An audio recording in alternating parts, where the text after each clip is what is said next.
Magandang araw mga kaibigan. Good news po ang pag-usapan natin ngayon para sa mga nagmamahal kay Mayor Isko Moreno and VP Inday Sara. Last week lang ba yon nung nasa Manila si VP Sara at inendorso niya si Mayor Isko Moreno at yung mga iba pang mga kongresista na tumatakbo sa grupo ni Mayor Moreno. Okay. Ito ngayon, nako sigurado maraming iiyak na. Iiyak na sila. Congressman Abante, Congressman Chua, lahat yung mga kontrapartido kay Mayor Moreno. Bakit? Ito po, Iglesia ni Cristo. Balita ng Inquirer.net. Iglesia ni Cristo endorses Isko Moreno Chi Atienza for Manila. Maraming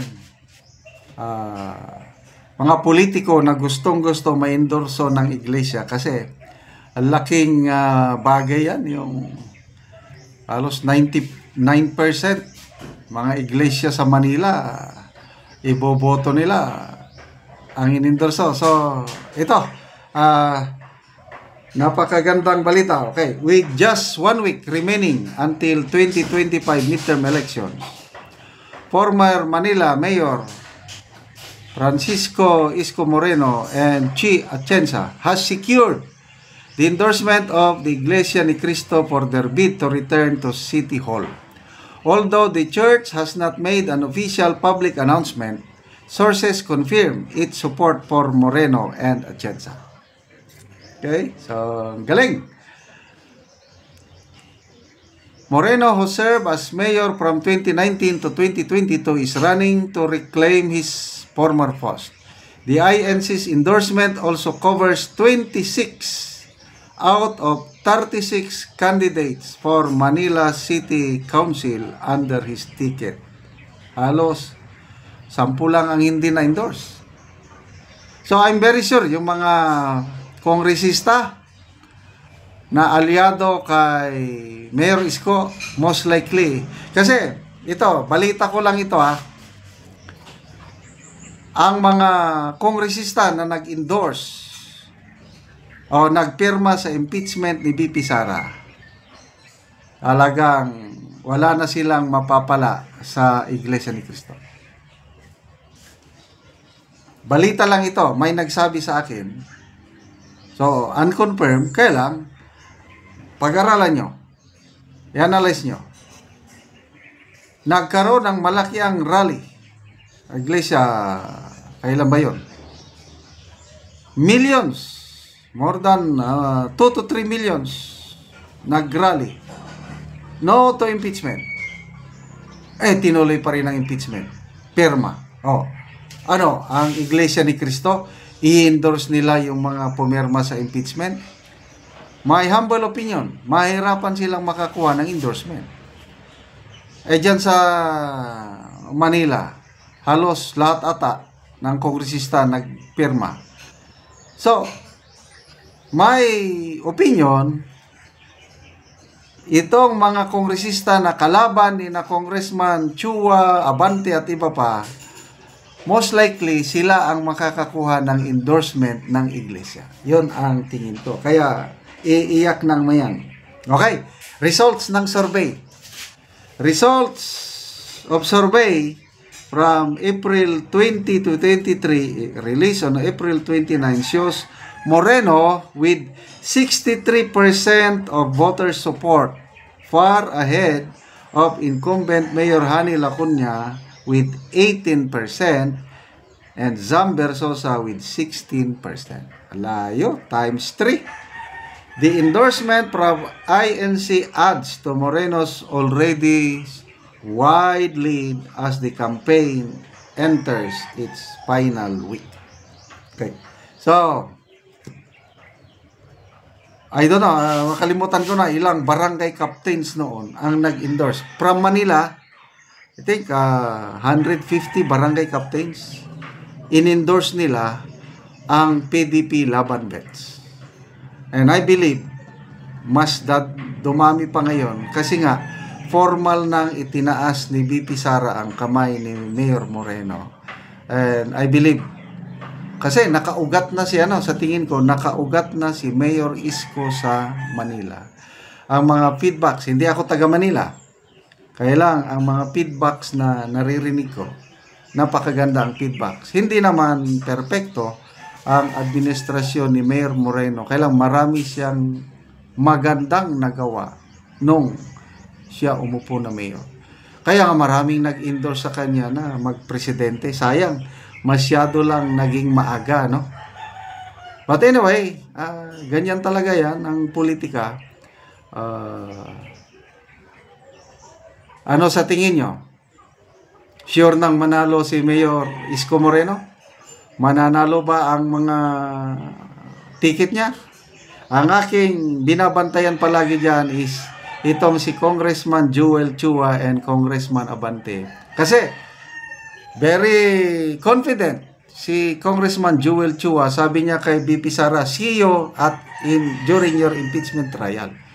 Ibig sabihin, very confident siya na mananalo. Tingnan natin ngayong election. Kaya sana lang ang endorse ng Iglesia ni Cristo na mga kongresista dyan sa Manila ay ang mga aliado ni Mayor Isko Moreno. Sana ang endorse ng Iglesia ng mga kongresista ay ang mga kalaban ng mga pumirma sa impeachment complaint laban kay VP Inday Sara. So ilang days na lang, May 6, so 6 days to go. In a few days from now, malalaman na natin yung official announcement ng Iglesia sa senatorial. And I'm very sure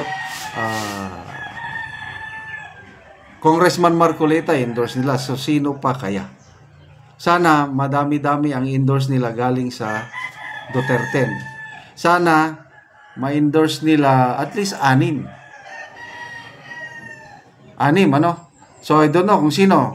Sana ang gusto kong ma-endorse nila Attorney Vic Rodriguez, Philip Salvador, yung mga malapit-lapit na sa winning circle.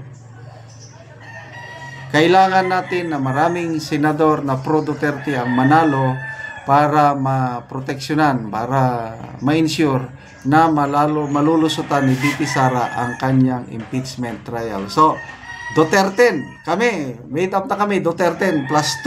Marami na kaming na-distribute na sample ballots, mga abot na ng mga 4,000 plus sample ballots, Duterte +2, Camille Villar and Aimee Marcos. Okay, salamat mga kaibigan sa inyong pagsubaybay sa ating channel.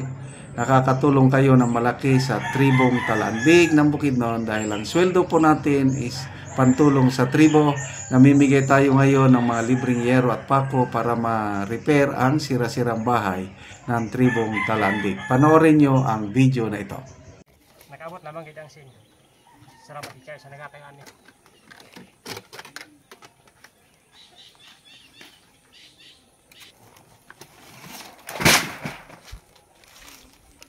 Isa sin.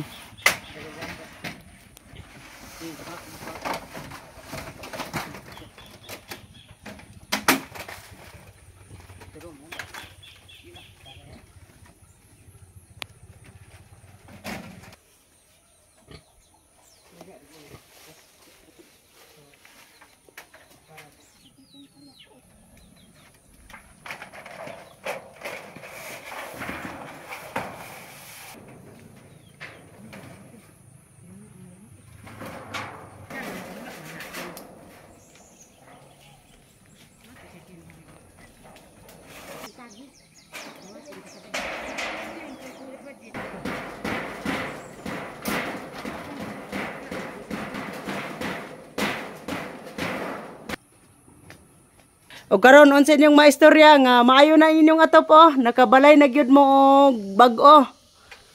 Unang-una salamat ikay sa Ginoo. O labi na sa kuan nag-sponsor o sa naglantawan nga video. Salamat ikay sa inyo. Kay dili kami makabalay kung wala mi tabangan Nakasalamat gid dako sa Ginoo nga ana siya gigamit nga tao aron nga matabangan mi makabalay mi.